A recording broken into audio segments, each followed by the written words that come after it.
In this video, I'll show you how I load my Magtech brass 12 gauge shot shells with black powder. I've already made one where I show you how I load them with smokeless and what it takes to do that.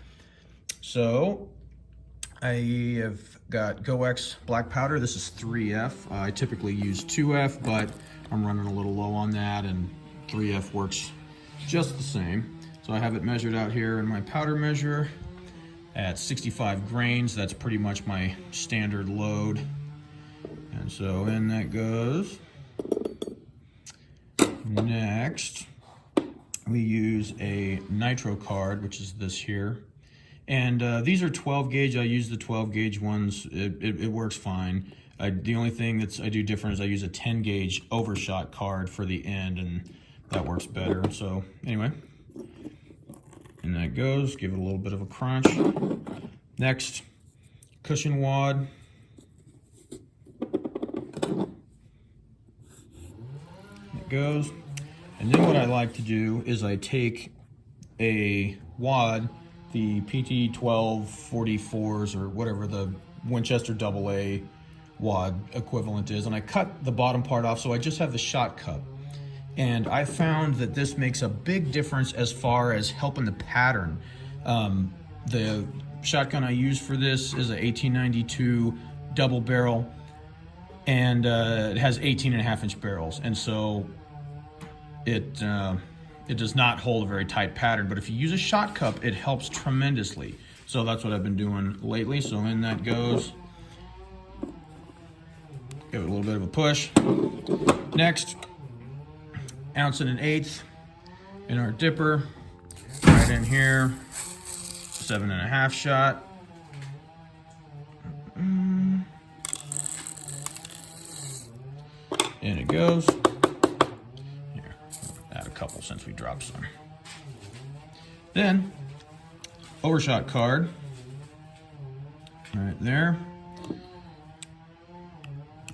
This is a 10 gauge overshot card, by the way. Just like that. Now, you can use whatever kind of glue you like. I have been using hot glue. I have my wife's little cheesy hot glue gun thing there, and it works well. And you don't have to crimp them. You don't have to do anything. You could run it just like that, so long as you glue that card in there a little bit. I prefer to do both. I run a bead of hot glue in there, and then I give it a little bit of a crimp.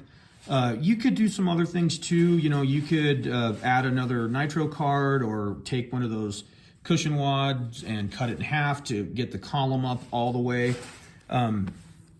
You have to do that on, well, depending on the gun, you know, depending on what it is you're doing.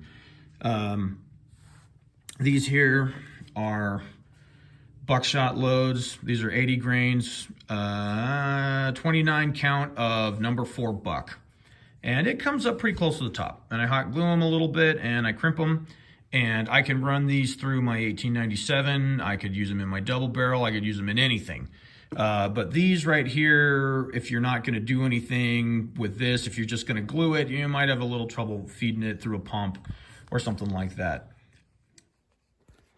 So, I have my rounds all made up here. Got them glued, glue's dried off. Just put them in your press there with it all set up where I like to have it crimped. Crank the handle. And there you have it. You got a little bit of a crimp. Now that's not gonna come out. The only issue is it might have trouble feeding depending on what kind of firearm you're using it in. But other than that, that's how I like to do my black powder rounds. Now my buckshot loads, you know, I use 80 grains of powder with those. These are 80 grains, 12 count double-aught buck. And I can tell the difference between my my smokeless ones and my black powder ones, because my black powder shells, I leave the large pistol primers in there. All of my smokeless ones I have converted to 209, and I don't change them. If they're a 209, I use them for smokeless. If they're a large pistol primer, I use them for black powder. And that's how I tell the difference. So, there you have it. Thing.